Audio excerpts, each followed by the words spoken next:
Welcome to the 12th episode of the MousekaBros podcast.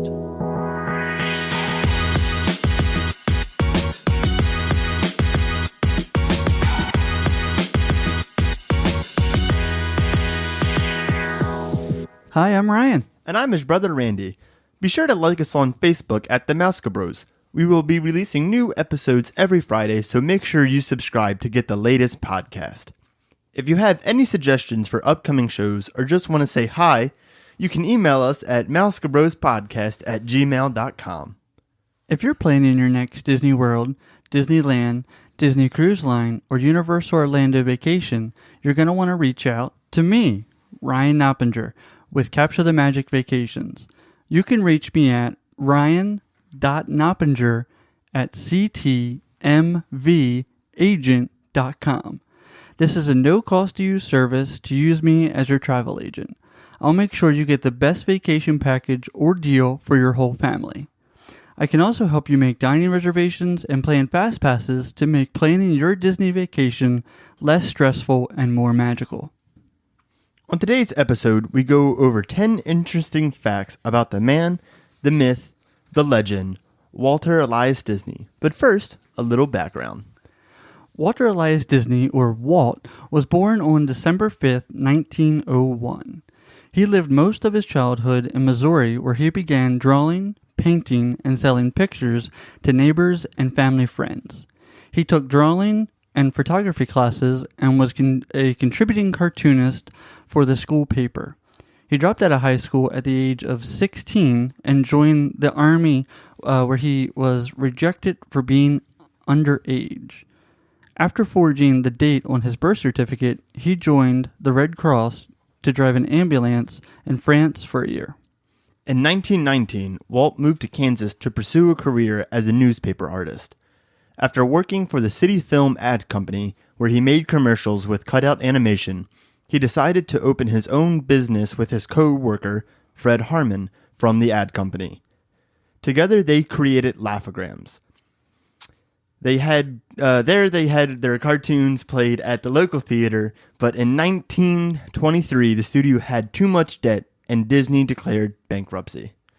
Walt and his brother Roy opened another studio in Hollywood where they made a deal with Margaret Winkler to distribute their cartoons.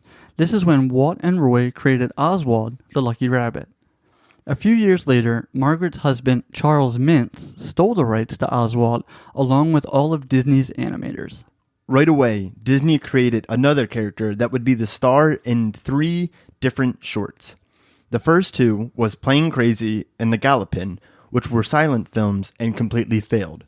The third short, however, became very popular, with Walt voicing the character Steamboat Willie, aka Mickey Mouse. It became an instant sensation. After he created all of these shorts, he started producing movies and became very famous. He won so many Grammys. Ryan, do you know how many Grammys he had? 32 and a half. That is false. Oh. But he had 22 Grammys before he passed away in December 15th, 1966. He wanted to create a place that both children and parents can have fun together in a family world. So in July 17th, 1955, Disneyland opened. And then in 1971, Disney World opened. So now that we have a little bit of history on Disney, we thought it would be cool to kind of go through 10 facts that you may know, you may not know. A lot of the facts that we were researching, we didn't know. Some of the facts, not all of the facts, but there was a lot that we didn't. So kind of jumping right into our first fact. He didn't draw Mickey Mouse. At first he did, but it didn't really last long. After 1928, Walt was no longer animating, focusing instead on story development and direction. He relied on other superior artists to do the drawing dirty work. He never drew Mickey in any of his theatrical releases, and in fact probably only really drew Mickey when autograph seekers requested it.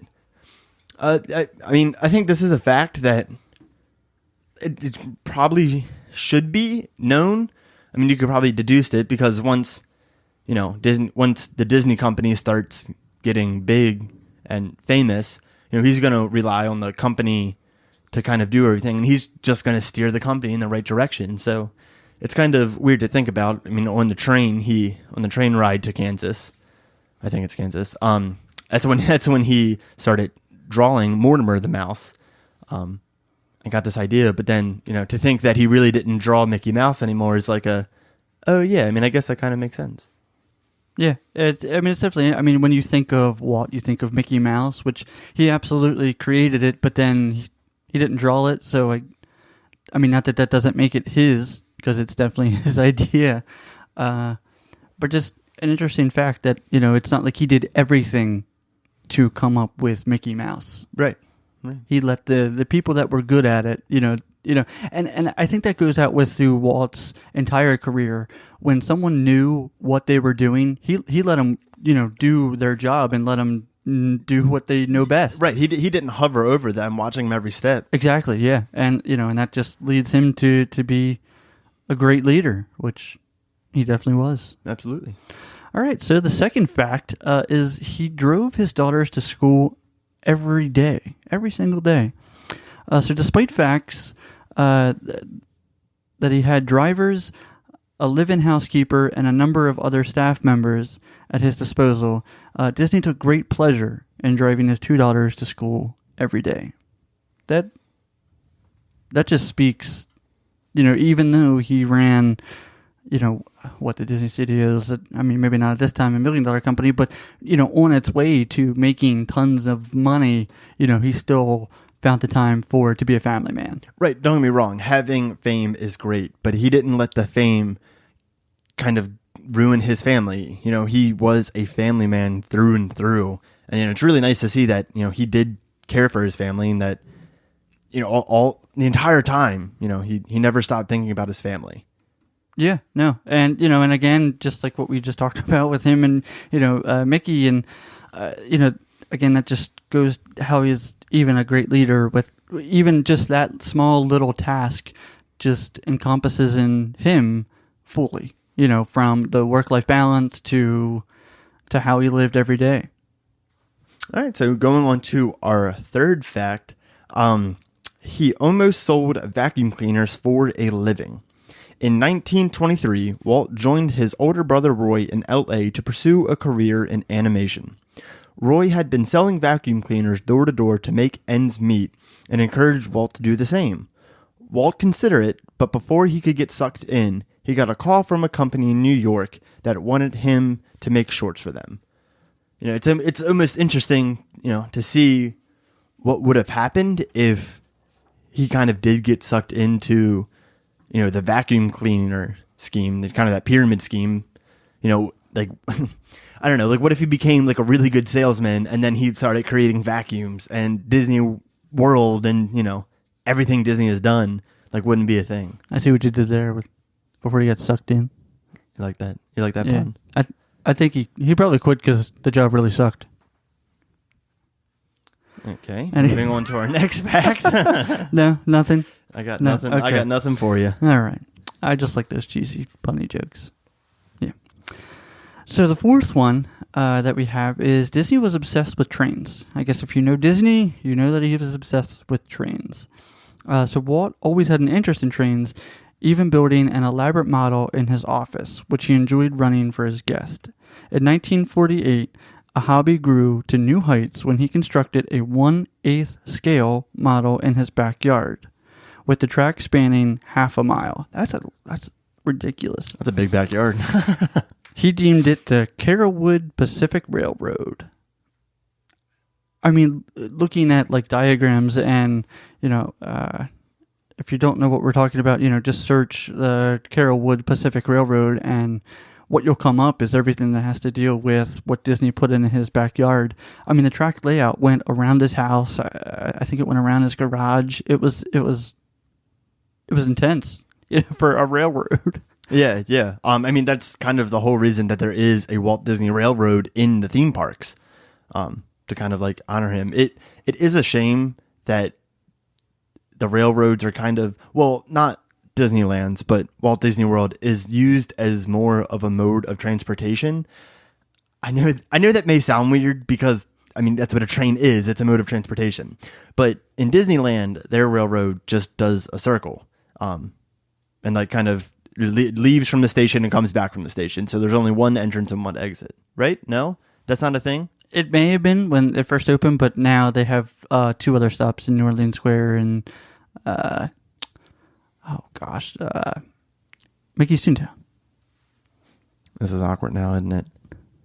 No. Okay, but yeah, okay. So I guess when it first opened, it was just kind of it was a ride, and I feel like over the years they kind of have strayed away from it. I mean, yeah. Me being not knowledgeable enough apparently about Disneyland, but like in Disney World too, there's 3 stations, and the scenes there.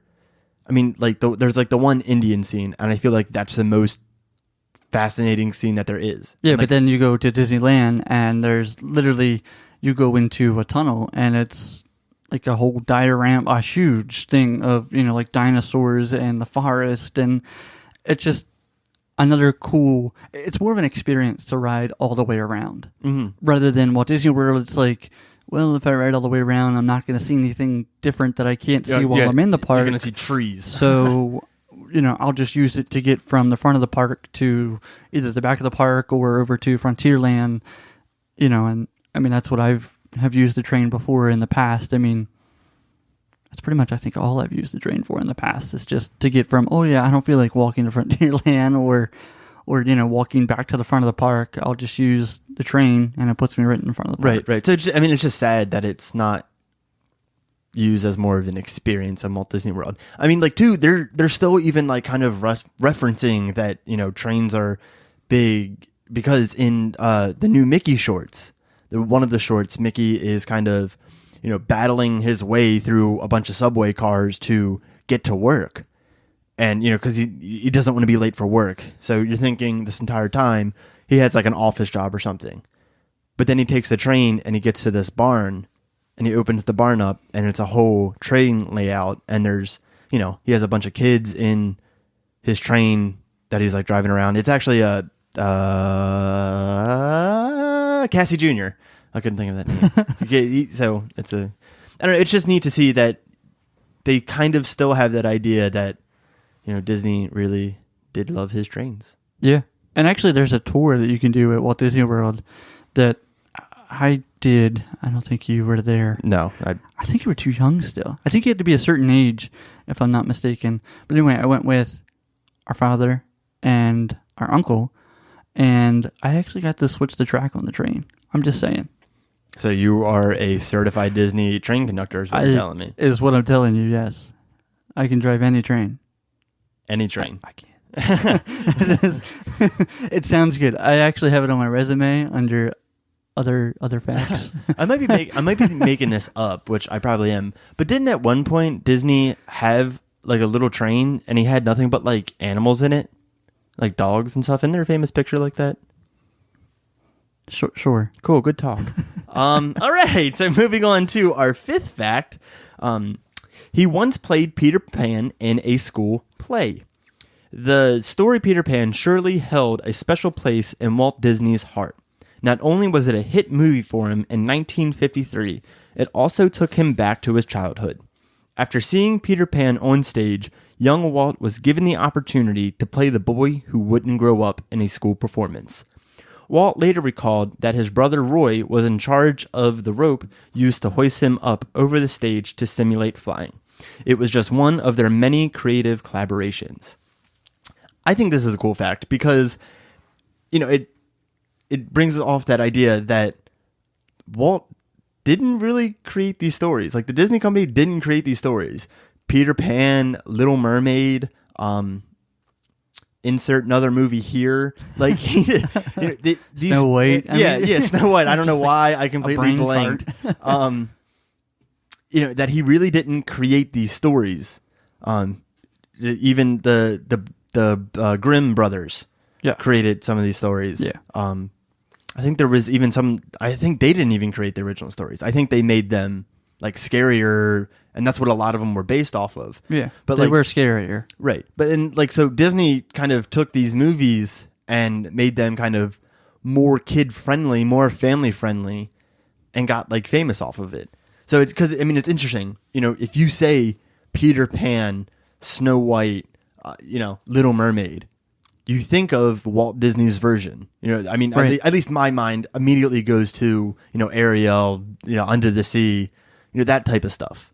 But not the original stories, that the Grimm brothers created. So I think it's just kind of interesting. Yeah, I mean, definitely that he, monopolized off of these, books and everything that were already ideas, remade them with his storytelling, and I mean, look where we are today. But Right. It's just No, but it goes to show you, it doesn't matter what the story is; it's how you tell it, which is, I think, more important. Yeah. And I know, while reading out, doing this fact list, it looked like a lot of like press and stuff didn't like Peter Pan, like how Disney like portrayed it, and so he did get bad press, which is interesting because I feel like everybody loves at least one of his movies, if not more than 10, of them, which is interesting.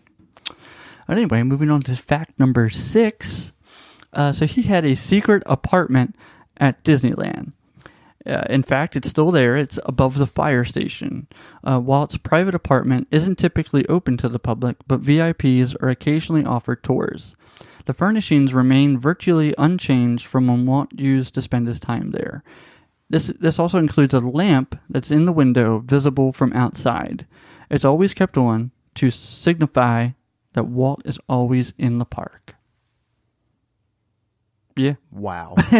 Well, so, I mean, I guess we should tell, like, the original story of how it happened is that, after his passing, a maid kind of walked into the room and kept dusting it and saw that the light was on.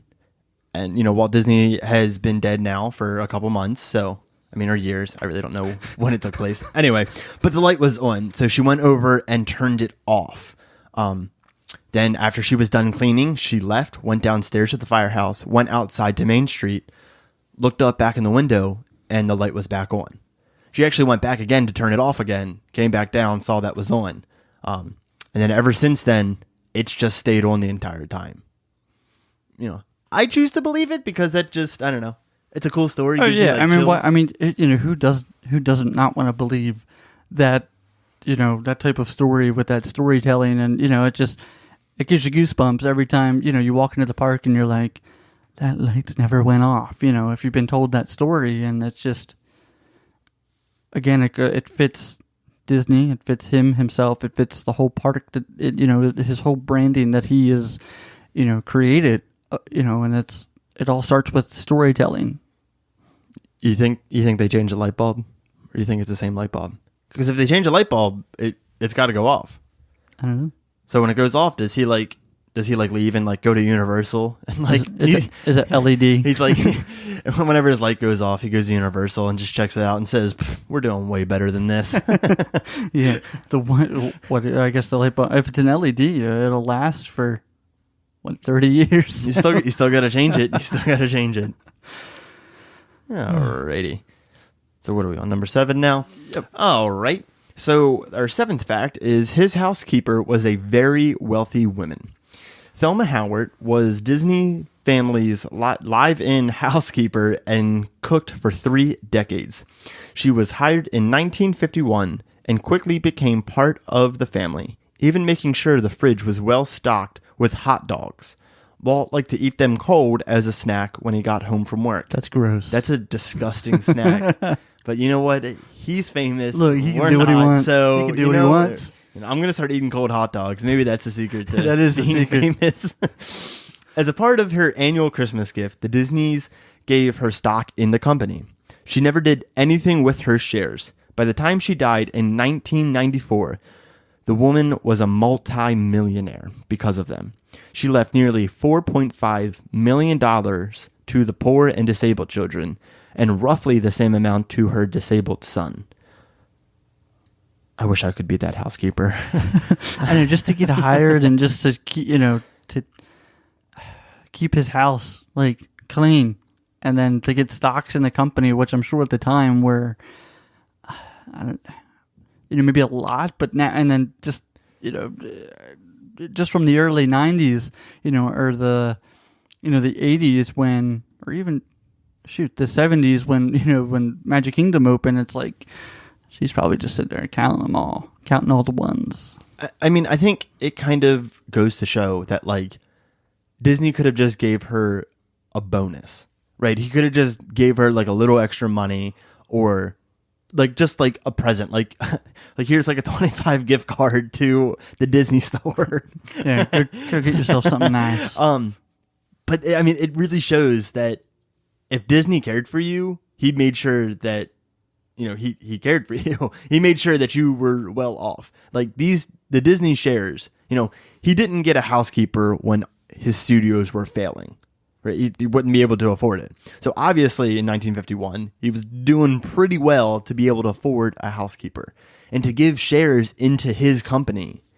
And, we don't know how many shares. You give her like 0.01 share, but still, to be a multimillionaire, and Disney had to know that.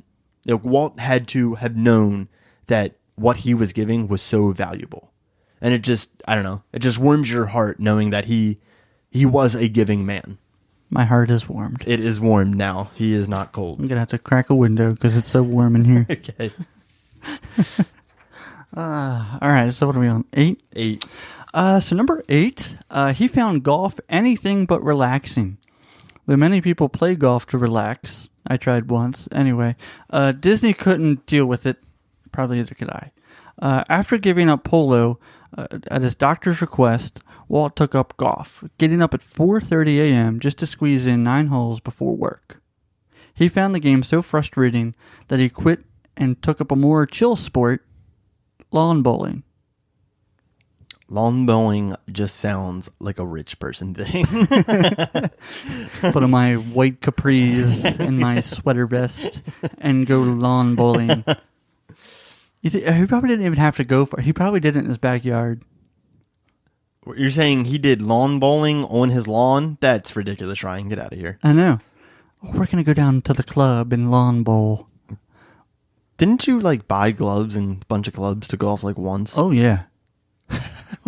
Well, I got it from a place that like they sell used golf clubs and stuff for one-time use. Hey, No, I really don't felt know. into it. I was committed. I wasn't committed. I was anyway. It's a sore subject. He still regrets it to this day. Actually, I don't even know where they are. I dropped my paper. I don't even know where they are. What? Your clubs or golf courses? Yeah, no, I think there was a friend. Well, that friend better give them back. You got to go clubbing. No, he's not giving them back. They're gone. They're gone. All right. So 9 normally comes after 8. So we are on the 9th fact. Usually every time. Sometimes only on days that end in Y. I'm funny. All right. So Disney was not cryogenically frozen. What? Disney passed away in 1966 due to lung cancer at the age of 65. Not long after his death did stories arise saying that he was cryogenically frozen to be brought back to life when we had the technology. Sadly, this is false. Disney was cremated and his ashes were placed in a mausoleum at Forest Lawn Cemetery in California. The first person to be cryogenically frozen wasn't until 1967. There's been like 100 people who've been cryogenically frozen. It's a lot of people. How many? Like 100. That's a lot of people. How much does that cost? A lot. I'm sure because, yeah. I don't know. I think this is just like a funny fact because once people started learning that, Magic Kingdom was on the second floor and they had these underground secret tunnels that no one knows about. It's a secret that everybody knows, but nobody wants to talk about it. That's a good secret. That's when they started saying like, oh, Disney's frozen down there. And he's going to come back to life when we have the technology and do it over. Yeah, it's just like how crazy how rumors just like spread. I almost wished it was true. I think that would be funny if like he came back and then And that was it. I don't know. And that was it. I want to believe. Yeah, I mean, it is sad to say that this is not true because, I mean, just talk about a freaking comeback. Like, hey, I'm going to open these parks and then freeze myself and come back. When they're doing bad, they're never going to do bad. They're never going to do bad. Well, they could. I don't know. Anyway. All right, so number 10. His favorite song was Feed the Birds. So there have been a lot of toe-tapping hits in the Disney movies over the years, but Walt's personal favorite was a ballad, Feed the Birds, the song about the pigeon lady and Mary Poppins. Of all songs that he liked, it's about the pigeon lady and Mary Poppins. It is pretty interesting. That, I know. Like, all the songs in I there. know. But, like, I don't know. It's not like a dance, it's not like a dance song. It's not like a happy song. I mean, like, it's not a sad song, but it's the fact that it's a ballad and has actual like meaning other than like step in time. Yeah. No. According to songwriter Richard Sherman, Walt often stopped by the Sherman Brothers office at the studios on Friday afternoons and requested a personal performance of Feed the Birds. And I bet they played. I would have played. If I was musically inclined and Walt Disney liked one of my songs, I don't think I'd stop playing it. I'd play I'd it be like, all the time. just come over to my house and I'll just play it for you. It's fine. Just like sneak into his house at like 3 a.m. and start playing the song. Knock on my door at midnight. Hey, can you play Feed the Birds? And I'm like, oh, yeah, I guess so. Alrighty. Yeah, I guess so. I'll start warming up the piano. If you haven't seen it, Saving Mr. Banks is a fantastic movie. It is all about kind of the origins of Mary Poppins. It's so well done. I don't know, it's just a really good movie. So I guess that's where I'm going with that statement. And it gave more background, into Walt Disney. After, I think that was the first film he was portrayed in a movie. Yep. And by none other than Tom Hanks, which did a phenomenal job. Phenomenal. I wouldn't see anybody else playing Walt. I mean, other than Walt. Playing Walt. He could have came back from his cryogenically frozen and played the movie. Oh, this is a terrible movie. I didn't say that. Could have just done the movie and be like, all right, I'm going to go back to sleep now. I'm going to go back to the freeze now. I'll catch you on the flip side. All right, so we said 10, but we have a bonus 11. Bonus. Because why not? So for our bonus fact, one of his last written communications was rather mysterious. Ooh. What could it be? It involved Kurt Russell. Oh, okay. That's not like, oh, all right. Well, that's disappointing. Shortly before his death, Disney wrote Kurt Russell on a piece of paper. It was later found on his desk, and according to Disney historian Dave Smith, that's such a generic name, Dave Smith. I know. It's like John Smith. Oh, wait. Anyway. The notes were among Disney's last few written words. At the time of Disney's death, Kurt Russell was a largely unknown child actor working for the studio. No one has any idea what Disney was referring to on this note, not even Kurt Russell. And it's interesting if, he not knew Kurt Russell, but like had this image in his head of Kurt Russell. Like, and he knew what he wanted to do with Kurt Russell. Oh yeah, far, like, movie making. It's just a reminder to bring it up in a meeting later, or something, or to go talk to him, or I mean that speaks volume for Kurt Russell for sure. You think it was to fire Kurt Russell? He's like, yeah, we're gonna have to let him go, and then they don't let him go, and he becomes famous. We're gonna have to let him go. All right. What if it was like? What if you wrote your name? That would be weird because I wasn't born until 1996. He was just like, he knows. He knows me. He could have wrote anybody's name, but he wrote Kurt Russell. What if he wrote like just a series of random numbers, like in code? And we've been trying to figure them out for hundreds of years. It's a secret. It's a really mysterious message. Or what if Kurt Russell mixed up, spelled differently, do anything else? Sell something? Yeah, that's what it is. He's actually going for it backwards. I'm gonna crack this code. They think it says Kurt Russell. It really says sell rut. I don't know. Anyway, Sell Rutka. Sell Rutka. He was coming up with an invention called Sell Rutka. Wrote it backwards. Anyway, that's dumb. That's not backwards, but No. that's fine. That's dumb. All right. Well.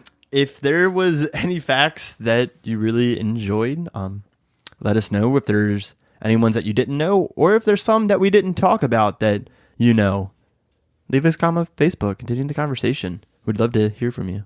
Yeah. And if you liked this episode, leave us a review as it helps us improve the show. And as always, be sure to subscribe to our podcast and follow us on Facebook. Thanks for listening, and we'll see you next week.